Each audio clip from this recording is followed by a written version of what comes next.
François Bon les carnets, on est parti. Encore Artaud, j'arrive pas à partir de mon Artaud, mais cette fois on va pas prendre le quarto là, qui est trop. Bon, c'est une compile, hein, c'est pas rien de plus.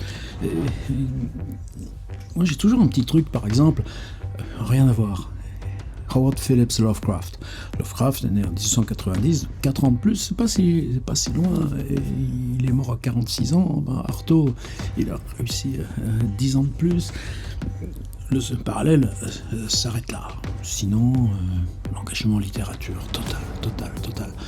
Et il y a un moment dans la vie de H.P. Lovecraft, c'est important parce qu'on est justement, là aussi, dans la même période, 1928-1930, il est avec son ami Frank Belknap Long,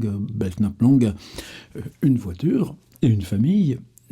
Il part de New York, il s'arrête à Providence, il charge Lovecraft et Lovecraft part en vacances avec eux. Ils ont fait ça plusieurs fois. Et en montant dans le Cape Cod, à la racine de Cape Cod, juste un petit peu au-dessus à Boston, il y a un aérodrome qui fait de la promo sur les baptêmes de l'air. Alors c'est rien du tout, c'est juste $2,50, un truc comme ça. Et Lovecraft et Belknap Long s'offrent leur baptême de l'air. Oh, pas les dames. On monte, ça dure 20 minutes, mais en 20 minutes, tout d'un coup, wow, t'es séparé de la Terre, tu vois la Terre en surplomb. Et Lovecraft, ça va lui servir, c'est tout un imaginaire qui parle de ce petit truc. Antonin Artaud, il a pris l'avion, pas que je sache. Alors, il y a les paquebots, il y a les trains, il va souvent à Berlin. Je pense même qu'il aurait pu y aller en Zeppelin. Non. Il y va en train, bien sûr. Et puis, quand il part au Mexique, c'est en paquebot 3e classe, et puis retour, idem. Et ce qui est curieux, c'est que même tous ces trimballages de train, toutes les fois où il part à Berlin pour ces tournages de films, ce qui nous parle des voyages eux-mêmes. Et pourtant, ça ne doit pas être facile pour un type comme lui qui est tellement attaché à cette espèce de bulle incandescente. Quand il, avec sa compagne Ganasika Atenasio, il met sa canne entre deux au milieu. Donc j'imagine mal Artaud. Je ne pense pas qu'il puisse dormir sur une couchette de train. Mais Apollinaire, c'est sur le voyage Paris-Berlin, avec Sonia Delaunay, son mari, qu'il a l'idée, là, parce qu'elle emmène à Berlin une toile qui est sur un long rouleau, d'écrire, lui aussi, sur un rouleau, prose pour le transsibérien. Et donc, avec cette rythmique, ce bruit du train, alors qu'évidemment, et là, on est en 1913, mais il n'a jamais fait de voyage de transsibérien en train en Russie autrefois. Mais en tout cas, le voyage est présent chez Lovecraft. Mais en tout cas, l'instance du voyage est présente chez Apollinaire, comme elle sera aussi chez Sandra. Mais Artaud non. Et pourtant, alors c'est ça où je voulais repartir aujourd'hui. Alors dans les œuvres complètes Gallimard, c'est qu'il y a ce mystère de Paul Thévenin qui propose un tome 1 et un tome 1 bis. Donc c'est toute la première période d'Artaud, Pesner, Ombélique des Limbes, et elle sépare ensuite, mais justement parce que c'est la même période, ça s'entrelace, mais dans 2 volumes distincts. Celui-ci publié en 76 et a été révisé, augmenté en 84. Celui-ci en est resté à l'édition de 76, mais ici on a Tric-Trac du ciel, bon, donc de tout ce qui est poème, l'adresse au pape, adresse au Dalai Lama, la correspondance avec Jacques Rivière, qui est un monument. Puis, dans le tome 2, il y a toute cette série de textes parus dans la revue La Révolution surréaliste, Bureau des recherches surréalistes, en tout cas écrit au nom du Bureau des recherches surréalistes. Alors moi, j'ai là cette édition classique Jean-Michel Place, le surréalisme au service de la Révolution. Donc là, c'est l'intégrale des numéros de la Révolution, mais c'est numéro 1 à 6, juillet 1930 à mai 1933, alors que la Révolution surréaliste, avant le surréalisme au service de la Révolution, Artaud publie là en 1925-1926. Et ce qui est curieux, enfin en tout cas sur quoi je voulais m'ancrer là aujourd'hui, c'est des textes où précisément, tout d'un coup, l'avion va venir comme imaginaire. Un petit truc, une petite incursion transversale chez Artaud, bah oui, mais pourquoi pas. Tenez, par exemple, texte surréaliste. Le monde physique est encore là. C'est le parapet du moi qui regarde, sur lequel un poisson d'ocre rouge est resté. Un poisson fait d'air sec, une coagulation d'eau retirée. Mais quelque chose s'est produit tout d'un coup. Il est né une arborescence brisante, avec des reflets de front élimés, quelque chose comme un nombril parfait mais vague, et qui avait la couleur d'un sang trempé d'eau. Il y a toujours cette couleur rouge, mais Artaud est un grand admirateur de Quirico. Ce qu'il voulait, c'est importer dans le théâtre, voir les lettres à Louis Jouvet, qui sont admirables aussi. Ce que Quirico apportait à la peinture. Et au-devant était une grenade qui épandait aussi un sang mêlé d'eau, qui épandait un sang dont les lignes pendaient, et dans ces lignes, des cercles de sang tracés dans le sang du cerveau. Et puis, là, j'arrive à ce passage. Mais l'air était comme un vide aspirant dans lequel ce buste de femme venait dans le tremblement général, dans le secouement de ce monde vitré qui virait en éclats de front et secouait sa végétation de colonnes, ses nichés d'œufs, ses nœuds en spire, ses montagnes mentales, ses frontons étonnés. Et dans les frontons des colonnes de soleil, par hasard s'étaient pris des soleils dressés sur des jets d'air comme des œufs, et mon front écartait ces colonnes, et l'air floconneux, et les miroirs de soleil, et les spires naissantes vers la ligne précieuse des seins, et le creux du nombril, et le ventre qui n'était pas. La montagne est morte, l'air est éternellement mort. Dans cette rupture décisive d'un monde, tous les bruits sont pris dans la glace, le mouvement est pris dans la glace, et l'effort de mon front s'est gelé. Allez voir la version complète là, de ce texte. Mais oui, c'est une sorte de décalage dans l'imaginaire qui n'a pas d'après chez Artaud. Alors, cette réflexion est venue parce que l'autre jour, justement, j'avais évoqué ce rêve. C'est un ensemble de 3 rêves. Alors Paul Thévenin dit on ne sait pas si c'est un rêve en 3 parties ou c'est 3 rêves distincts, mais c'est juste cette première partie. Et là, tout d'un coup, on a à la fois le cinéma et l'avion. C'était un cinématographe aérien. Du haut d'un aéroplane immuable, on cinématographiait l'envol d'une mécanique précise qui savait ce qu'elle faisait. L'air étant plein d'un ronron lapidaire comme la lumière qui l'emplissait. Mais le phare, parfois, ratait l'appareil. À la fin, nous ne fûmes plus que 2 ou 3 sur les ailes de la machine. L'aéroplane pendait au ciel. Je me sentais dans un équilibre odieux, mais comme la mécanique se renversait, il nous fallut faire un tour dans le vide en nous rétablissant sur des anneaux. À la fin, l'opération réussit, mais mes amis étaient partis. Il ne restait plus que les mécaniciens ajusteurs, comme mon grand-père, qui, dans exactement les mêmes années, travaillait là, chez Latécoère, qui disait « J'ai touché le manteau de Guilmer ». Drôle de contact, tout d'un coup, qui s'établit. À la fin, l'opération réussit, mais mes amis étaient partis. Il ne restait plus que les mécaniciens ajusteurs qui faisaient tourner leur vilebrequin dans le vide. « Arrêtez les travaux !» leur criai-je. « Je tombe !» Nous étions à 500 mètres du sol. « Patience, me répondit-on. Vous êtes nés pour tomber. » Il nous fallait éviter de marcher sur les ailes de la machine. Je les sentais pourtant résistantes sous moi. « C'est que si je tombe !» hurlai-je. Je savais bien que je ne savais pas voler, et je sentis que tout craquait. Un cri. « Envoyez-les lancer !» Je ne sais pas ce que c'est que les lancer. Et immédiatement, Lancet, en anglais, c'est le bistouri. Je vois pas ce que ça viendrait faire ici. Et immédiatement, j'imaginais mes jambes saisies par le coup de rasoir du lasso, l'aéroplane quitter mes pieds, et moi suspendu dans le vide, les pieds au plafond. Je ne sus jamais si c'était arrivé. Alors, on garde en mémoire ce rêve, parce que après, il y a 2 scénarios.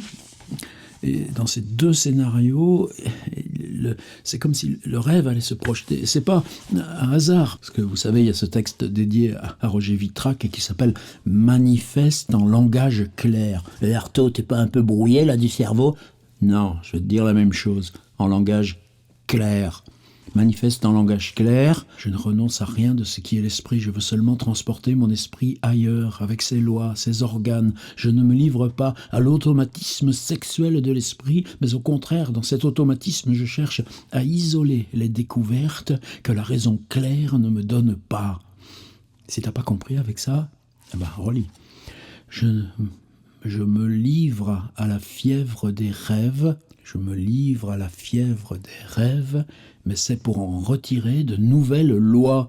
Je recherche la multiplication, la finesse, l'œil intellectuel dans le délire, non la vaticination hasardée. Il y a un couteau que je n'oublie pas. Il y a un couteau que je n'oublie pas, et fragment suivant, mais c'est un couteau à mi-chemin dans les rêves et que je maintiens au-dedans de moi-même, que je ne laisse pas venir à la frontière des sens clairs. Mais c'est un couteau à mi-chemin dans les rêves et que je maintiens au-dedans de moi-même, que je ne laisse pas venir à la frontière des sens clairs. Voilà. Il y a une lettre importante aussi, un gars qui s'appelle Georges Soulier de Moran, je ne vais pas aller voir là dans la notice qui c'était, mais c'est une longue lettre justement à la Lovecraft. Elle fait au moins 6 pages, elle date du 21 février 1932. Puis plus loin dans les lettres, mais exactement dans les mêmes dates, c'est-à-dire ce qu'on peut relier directement à une personne qui s'appelle Georges Soulier de Moran. Alors, il faudrait aller voir dans les notes fabuleuses là, de Paul Thévenin qui c'était. On a vraiment un outil de travail formidable. Et c'est une lettre justement à la Lovecraft. Elle fait 6 pages. Et à cette époque-là, les lettres d'Artaud sont véritablement de grande maestria intellectuelle, même quand il parle là des atteintes en lui, des crises, son recours au laudanum. Dimanche, je m'ennuie horriblement, je n'ai plus aucune idée, je n'ai même plus la force intellectuelle de chercher les idées qui pourraient correspondre à ce que je suis. Je retrouve un état d'indifférence bien connu. J'ai l'impression que mes réactions dorment. Et puis, un peu plus loin, voilà, c'est vers la fin de la lettre, la 6e page de la lettre. Je n'ai le sentiment de rien, l'idée de rien.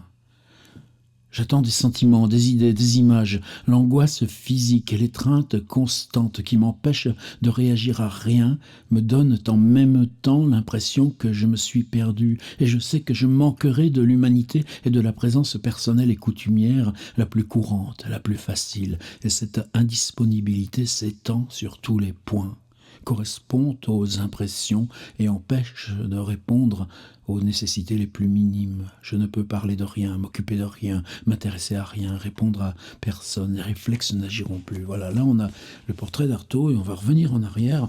Donc avec le tome 3, donc le tome 2, Paul Thévenin a choisi de rassembler tout ce qui est théâtre. Et dans le tome 3, les textes sur le cinéma, c'est pas énorme, hein, regardez, c'est 86 pages. Donc on a 80 pages incluant à la fois l'intégrale des scénarios et puis les textes légendaires, la vieillesse précoce du cinéma, etc. Sorcellerie et cinéma, réponse à une enquête.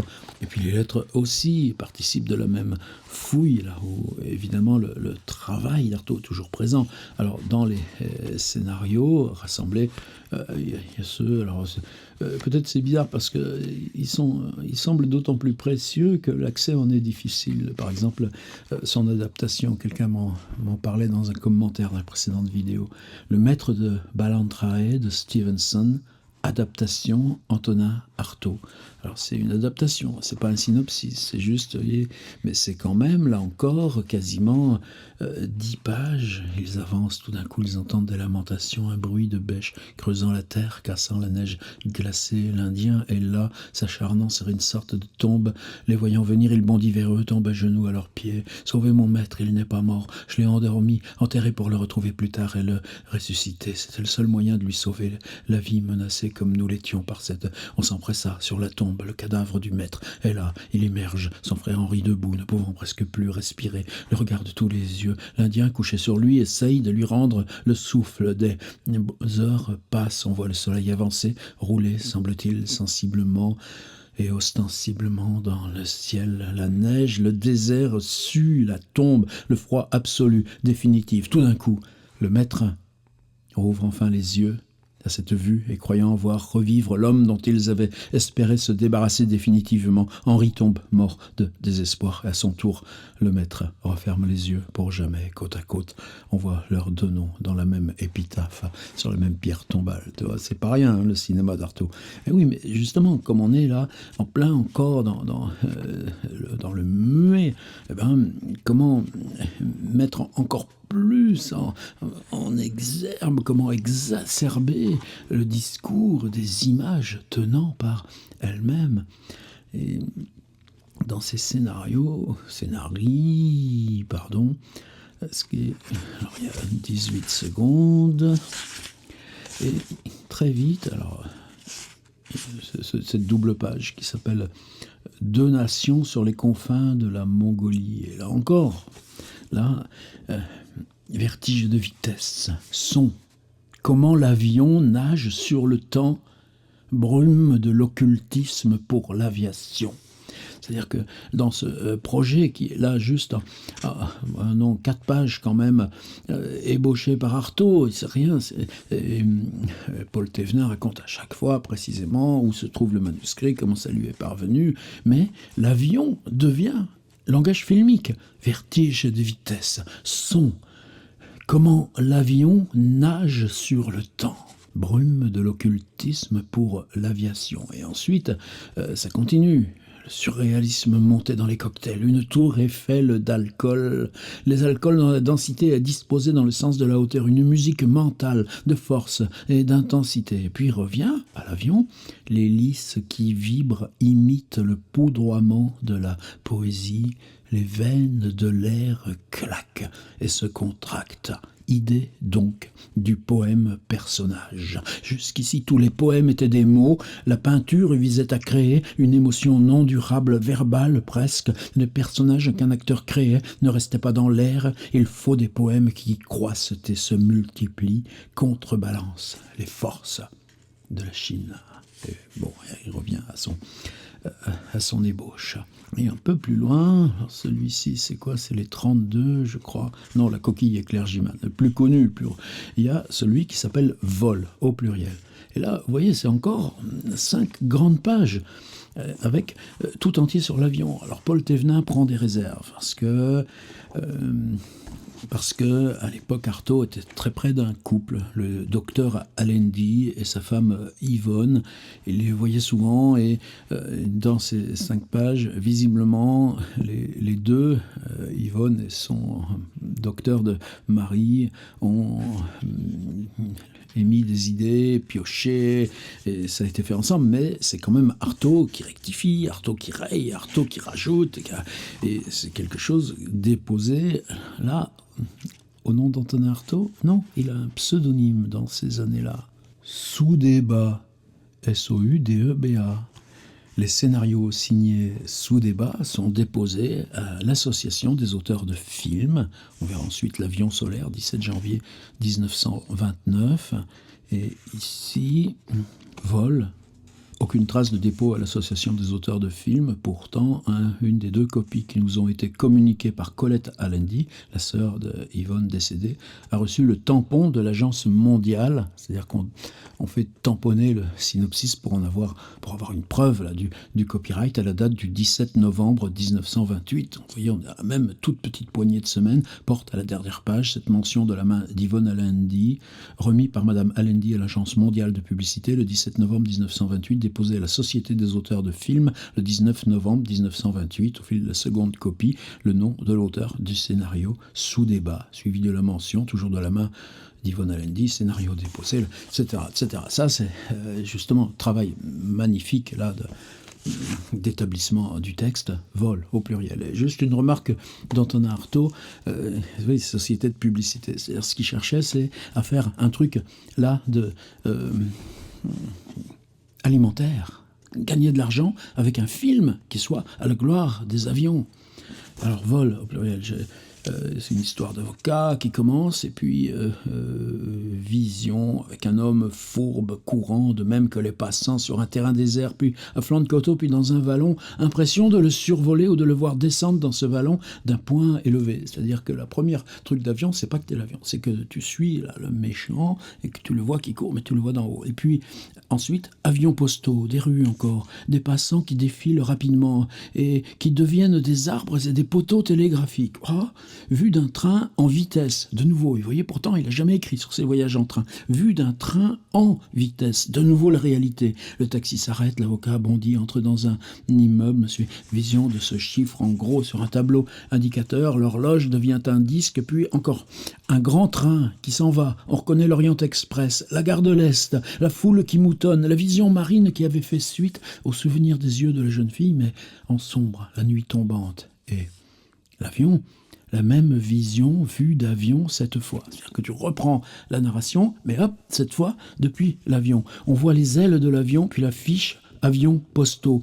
Un départ d'avion. Un jeune avocat entre, prend place immédiatement avant l'envol. L'avion part, vision. Les paysages vus de l'avion, les champs, les villes sont survolés. Dans le paysage survolé, un train qui suit la même direction que l'avion et qui est dépassé progressivement. Vision, en succession accélérée, des principales régions survolées par la ligne aérienne. Atterrissage à Constantinople, tableau d'hiver en succession très rapide, dont la succession doit donner une impression de trépidation et d'ivresse. Un train entre en gare de Constantinople, c'est l'Orient Express, et oui, comme tout se recourbe, ça s'enchaîne dans l'étude de ce qui est encore vision, et ça finit, et ça finit, et ça finit. Un tournant de la rue, il saute hors de l'auto, se cache derrière quelque chose, arbre, porte, tandis que les poursuivants continuent de courir après un taxi vide. Vision d'un avion volant majestueusement dans le ciel. Vision d'un avion volant majestueusement dans le ciel. Le palais de justice, audience, et dernière image, un avion postal volant dans le ciel clair. Évidemment, moi je fais du sample en gardant cette idée d'avion. Mais ensuite, il a tellement à faire avec son cerveau, avec ses idées, avec la souffrance, qu'il ne reviendra plus jamais. À quoi ? À ce qu'on peut faire d'un avion pour l'imaginaire. Ça travaille la vitesse, ça travaille le point de vue. Et on a ces deux pages qui s'appellent l'avion solaire, fragment. Départ, là on est toujours dans une mise en place, on distingue un groupe de quelques-uns d'entre eux, rangés autour d'une table avec un cercle de glace qui les entoure, beaucoup plus haute qu'eux, et dans lesquels ils semblent vérifier la vérité de leurs paroles, de leurs gestes, la place et l'identité de leur bouche après chacune des phrases qu'ils prononcent. Ils agitent, craintifs, le problème de la soi-disant trahison, de la disparition d'un ingénieur et de sa fiancée, parce qu'il va y avoir du récit, de la volatilisation de la résidence, de l'envahissement des révolutionnaires, encore les Chinois. Or, l'avion postal est parti et il avance. C'est-à-dire que dans son avion solaire, il a trouvé le titre, là, pour ce truc générique, Vol, avec une aventure qui se passe de continent à continent, directement vers l'avion. Dans sa carlingue, l'aviateur voit les nuées. Dans le film, on a le point de vue de l'aviateur. Il pointe encore plus haut dans le ciel. L'avion se redresse, comme vous savez, la préface inédite aux poèmes en prose de Baudelaire, que la phrase peut monter comme ça vers le ciel, l'ascension, un truc, ou tomber en piqué. Le tourbillon atteint les ailes, la queue, le corps de l'avion dont on voit vibrer les jointures. Le ciel autour de lui, aujourd'hui, est complètement noir, mais il repose sur le tourbillon noir comme un navire, immobile. Il semble nager sur une eau absolument glacée et qui le retient.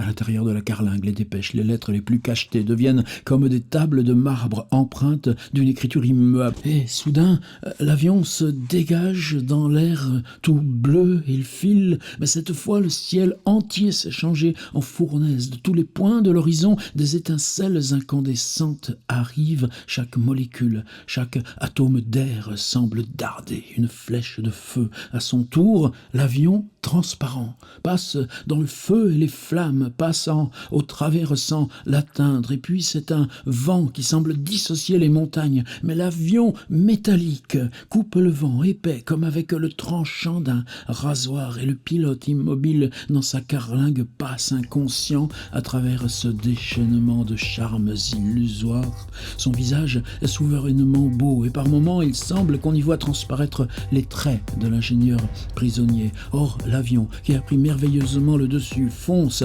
l'hélice déplace des colonnes visibles d'air. À son tour, le bruit épouvantable du moteur, visible par les vibrations qu'il dégage. Et le bruit, les vibrations, tout ça passe dans l'univers du visible, semblant attaquer les charmes orientaux, l'avant de l'avion pris sur l'écran dans tous les angles possibles. Et on écrit, non pas l'avion, on écrit le film. L'avion, pris sur l'écran dans tous les angles possibles, tourne dans tous les sens du ciel. On dirait que le souffle de l'hélice attire à lui et fait voler le sol. Les villes menaçantes d'Orient paraissent comme arrachées par la machine. Elles se troublent, se fendent en morceaux. L'avion plonge. Bénarès monte dans le ciel avec les faces méchantes de ces maisons, de ces tombes. Des groupes d'hommes fuient de toutes parts. L'avion fonce de plus en plus vite. Artaud et l'avion, mais t'es quand même qu'on fasse un petit geste là pour dire vous savez qu'il y a ça dans Artaud? Vous saviez qu'il y a ça dans Artaud?